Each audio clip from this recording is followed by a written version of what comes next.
नमस्कार दोस्तों, कहानियों की श्रृंखला में आज सुनेंगे राजेंद्र मोहन भटनागर जी की कहानी बड़ी बी। लेकिन उससे पहले मेरा आपसे विनम्र अनुरोध है कि अगर मेरे द्वारा सुनाई हुई कहानियाँ आपको अच्छी लगती हैं और आपने अभी तक मेरे चैनल को सब्सक्राइब नहीं किया है तो सब्सक्राइब ज़रूर करें, लाइक करें और अपने दोस्तों और परिचितों में शेयर भी करें। बेल आइकन दबाना बिल्कुल भी ना भूलें। आज सुनिए बड़ी बी। बड़ी बी कामदार सरौते से एक सुपारी काटकर नाड़ेदार रेशमी बटुए के हवाले करके दूसरी सुपारी उठा लेती। रेहाना सरौते की लय ताल और उनकी कलात्मक तन्मयता पर मन ही मन मुग्ध होती रहती। उसे लगता कि मन लगाकर काम करने का अपना संगीत है जो इंसान को आला दर्जे का सुकून बख्शता है। 60 को पार कर चली बड़ी भी आज भी अपने जमाने का खुशनुमा सपना अपनी बड़ी बड़ी सुरमेदार आंखों में संजोए हुए है। वक्त उसको छू तक नहीं सका। उसका मासूम तथा रोबीला चेहरा नूरानी है। उसके पारदर्शी होंठ सुर्ख हैं। उसकी सुराईदार गर्दन से पान की पीक एकदम नजर आती है। उसके लंबे रेशम से गेसू चमकदार और सियाह हैं। वह हर काम बड़े इत्मीनान और सलीके से करती है। जल्दबाजी उसे कतई पसंद नहीं। चिट्ठीरसा पुकारा करता मगर वह हाथ का काम पूरा किए बगैर नहीं उठती। बाहर आकर उसे समझाती, मियाँ भरी दोपहरी में कहाँ चिट्ठियां बांटते फिरते हो। खुदा ना करे कि लू लपेट की चपेट में आ जाओ और बिस्तर पकड़ लो। पहले सेहत फिर आलतू फालतू काम। इसके बाद वह मखनिया छाछ से भरा गिलास उसकी ओर बढ़ा देती। चिट्ठी को दराज के हवाले करते हुए समझाती, चिट्ठी और मेहमान से तुरंत छेड़छाड़ करना ठीक नहीं है। पहले उन्हें सुस्ता लेने दो, उसके बाद कुछ और। रेहाना चाह कर भी यह नहीं कह पाती कि जमाना बेलगाम घोड़े की तरह भागे जा रहा है। उसके पास मरने की भी फुर्सत नहीं है। अक्सर रेहाना गर्मी की छुट्टियों में पर्यटन के लिए निकल जाती थी, मगर इस बार उसे घर आना पड़ा और बराबर उसकी यह कोशिश रही कि वह बड़ी बी के नजदीक बनी रहे। बड़ी बी रिहल पर कुरान रखकर पल्लू से अपनी ऐनक साफ करती। करीने से चश्मा आंख पर चढ़ाकर वह भरपूर चाह से कुरान की ओर देखती, फिर उसे सिजदा कर पढ़ने लगती। एक एक सफहा बहुत देर बाद पलटकर कुछ देर सोचती रह जाती। रेहाना सोचती कि बड़ी बी को ऐसा सुकून कैसे मिला, किससे मिला। गजब का है उसका मुस्तकिल मिजाज, जबकि वह ठीक उसकी उल्टी है। बड़ी बी ने यह कहकर उसे चौंका दिया, तेरा प्यारा नाश्ता इमरती और गेहूं चने का सत्तू। रेहाना चहक कर दोहरा उठी, सत्तू इमरती तुझे प्रिय है ना? अम्मी जान, रेहाना इतरा कर कहती, आप कुछ भी नहीं भूलती। अपना मुश्तरका खानदान है, मगर आपको एक एक की चाहत का पूरा पूरा ख्याल है। बड़ी भी थूक गटक कर कहती, बेटी जो खुदा को याद रखता है उसके रोशन कदम को चूमता चलता है और अपने को फकत खिदमतगार जानता है, वह कभी कुछ नहीं भूलता। रेहाना सोचती रह जाती कि क्या आज भी कोई इतना प्यारा, नेक और पाक हो सकता है कि जिसे बुराई छू तक न गई हो।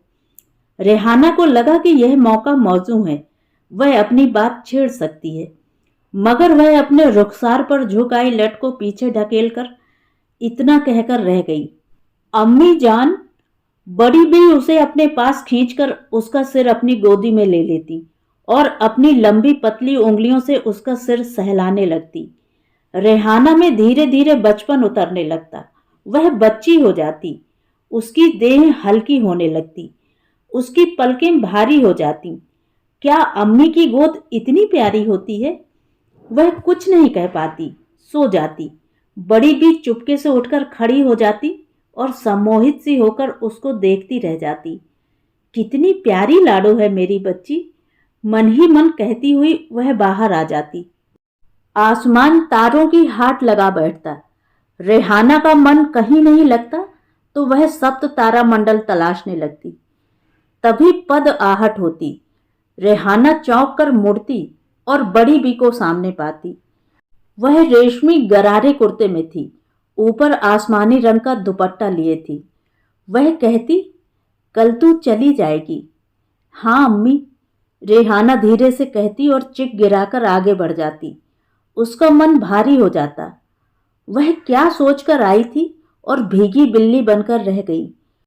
फिर भी उसने अपने को सहज बनाते हुए कहा, पता ही नहीं चला कि इतनी लंबी छुट्टियां कैसे बीत गईं। जब दिल में प्यार होता है तब यह पता ही नहीं चलता कि दिन कब उगा और कब डूबा। बड़ी भी आराम कुर्सी खींचकर बैठते हुए कहती। कुछ पल अनबोले बीतने लगते। रेहाना जी पक्का करने लगती। अचानक बड़ी भी कह उठती, तू मुसल्ला पर बैठी है बेटी। रेहाना चौंक पड़ती। वह अपने को स्टूल पर बैठा पाती। बड़ी भी रेहाना की आंखों में परेशानी के बादल मंडराते पाकर कहती, ये सारी जमीन नवाज जीने का इल्म है। ये तेरा मौला दौलापन अटक कर सोचते रह जाना और दिल को होठों पर समेट लेना, प्यारी बच्ची, अल्लाह ताला की मेहरबानी का नतीजा है।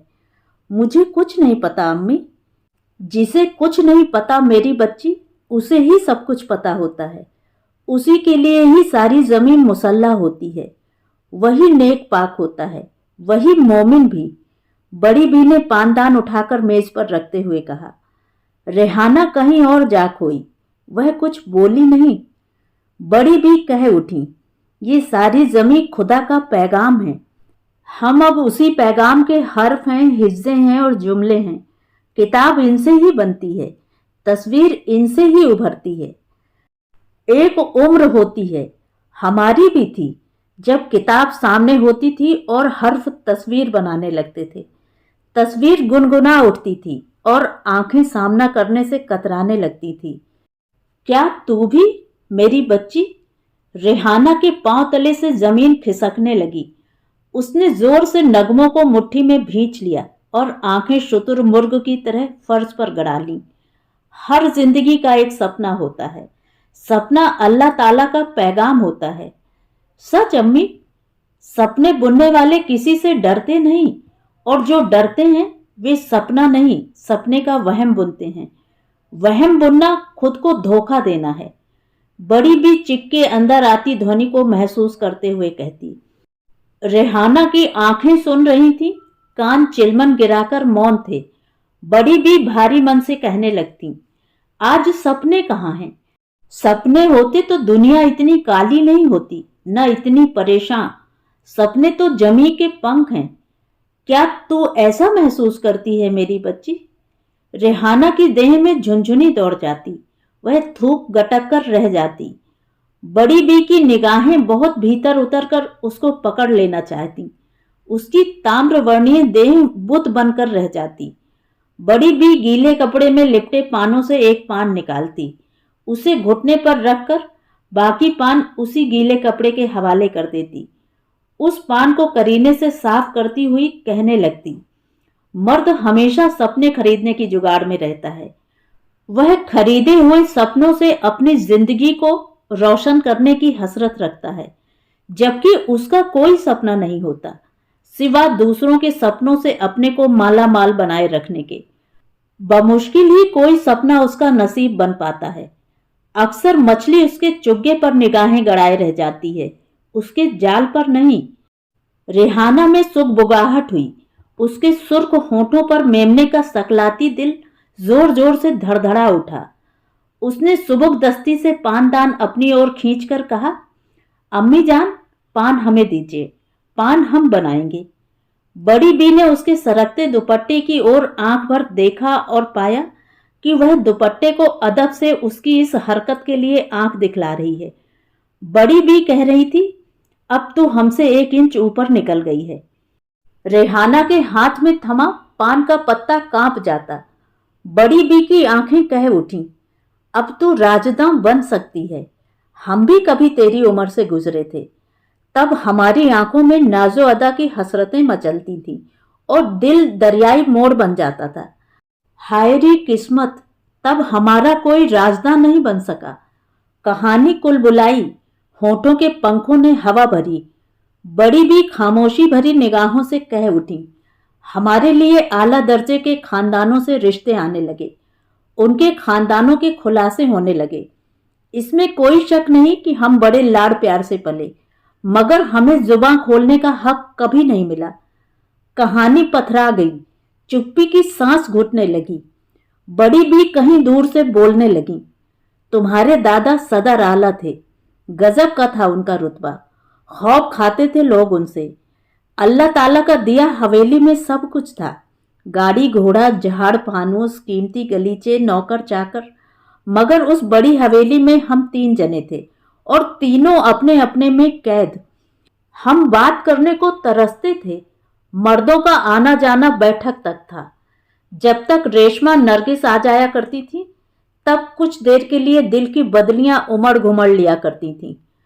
उनकी शादी हो गई, हम रेगिस्तान में जा धंसे। हसरतें मुंह छिपाने लगीं। रेहाना हक्की बक्की से इधर उधर देखने लगी। बड़ी बी ने खखार कर कहना जारी रखा, हम पाबंदियों में घिरकर बड़े हुए थे, हमारी आवाज हलक में अटक कर रह जाती थी। तब अम्मी, रेहाना ने हुंकारा भरा, तू पान तो लगा। रेहाना पान लगाने लगी। बड़ी भी बैठने का रुख बदलकर बोली, हम तमाम पाबंदियों की आंख में धूल कैसे झोंक सके, कैसे हम हौल खौल के साथ हो लिए, कैसे चींटी ना मार पाने वाले दिल ने इतना बड़ा हौसला जुटा लिया, यह हम आज तक नहीं जान पाए।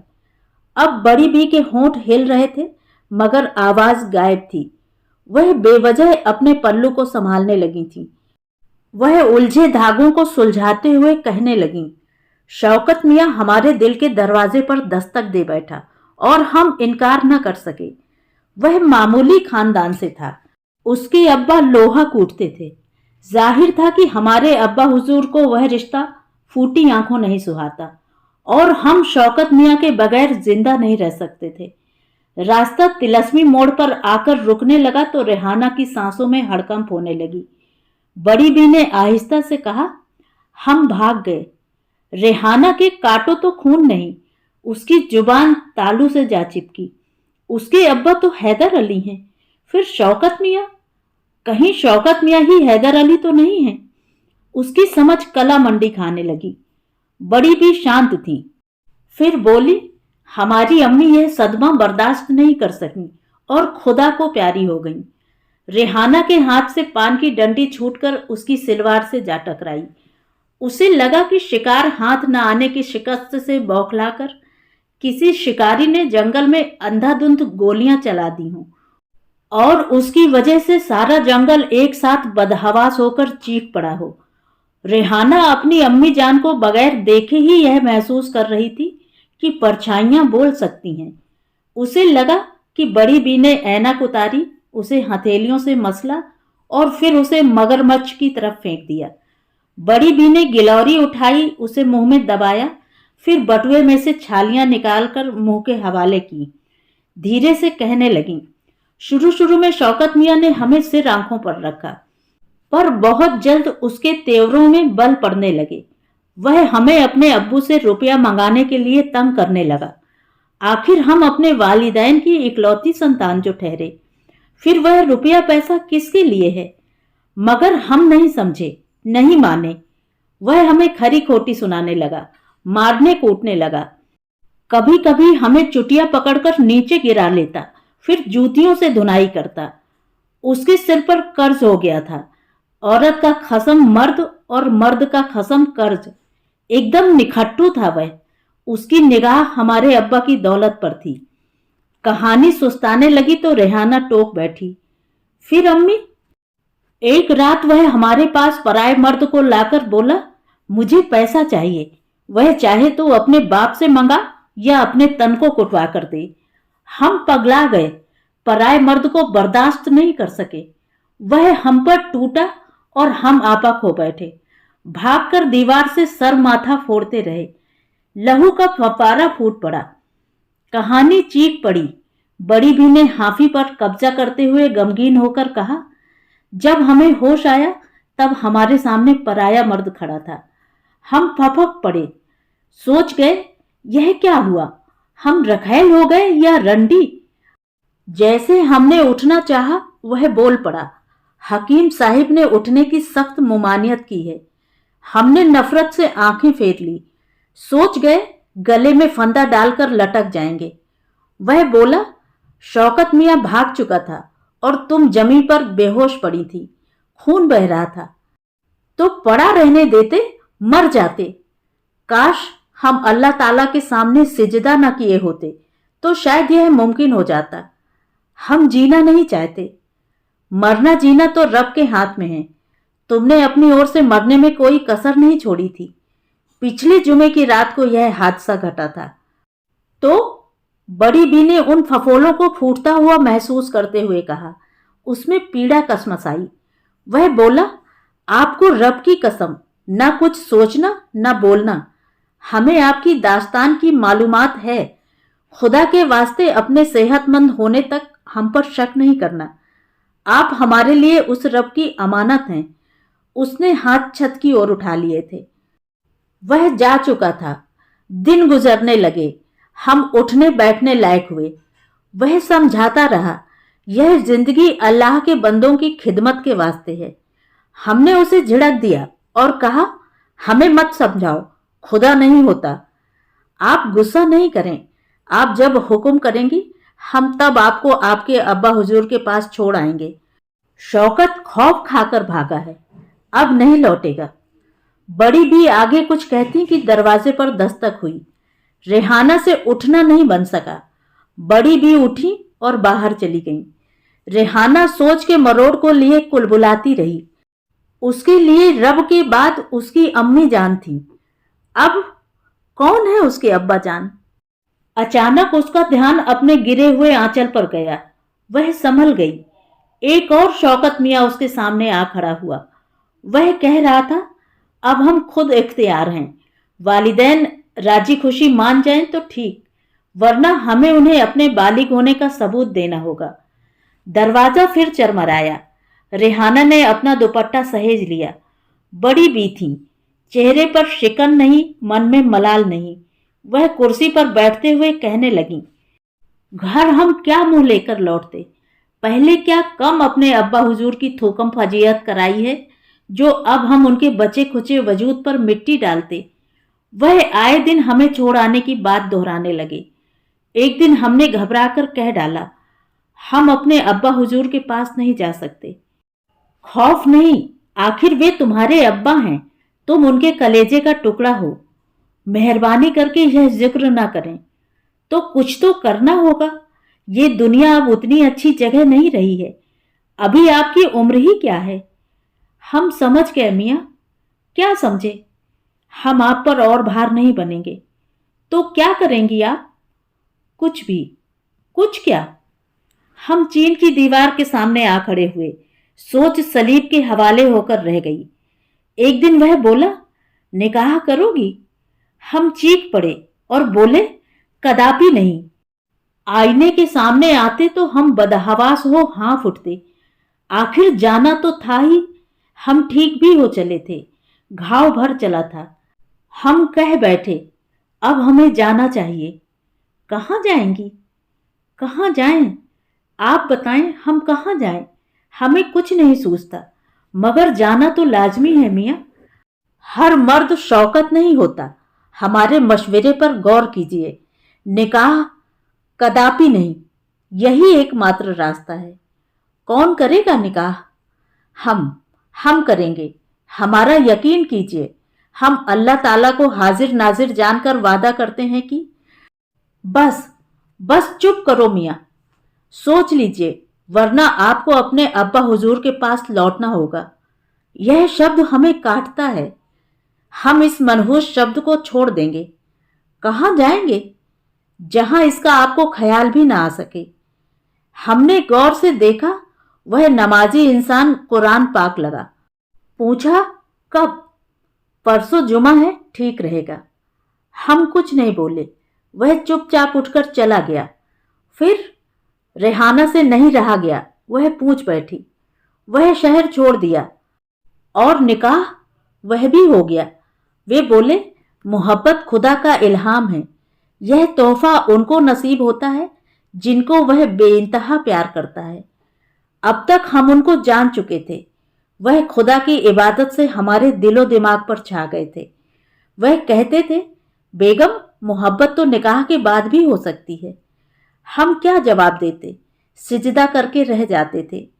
वह रुकते नहीं, आगे कहते, वालिदैन औलाद के दुश्मन नहीं होते, उनके हाथों औलाद की परवरिश होती है। वे ही होते हैं उनके सपने, उनका भविष्य। बड़ी भी उठी तो रेहाना अपने को रोक नहीं सकी और पूछ बैठी, कहाँ हैं आपके वो? उसकी निगाहों में रहस्य से कसमसाई गहरी खामोशी थी। बड़ी बी की आंखों में चमक महक उठी। बड़े प्यार से उसकी ओर देखकर बोली, यह उनका ही मशवरा था कि क्या? अब तू भी बड़ी हो गई है, दूध का जला छाछ भी फूंक फूंक कर पीता है। अम्मी? बड़ी भी मुस्कुराकर चल पड़ी और रेहाना सिर झुकाए बैठी की बैठी रह गई, स्तब्ध। उसे कुछ नहीं सूझा। वह सोचती रही कि यह कहानी थी या हकीकत। तो ये थी कहानी। कहानी आपको कैसी लगी? कमेंट करके ज़रूर बताएं।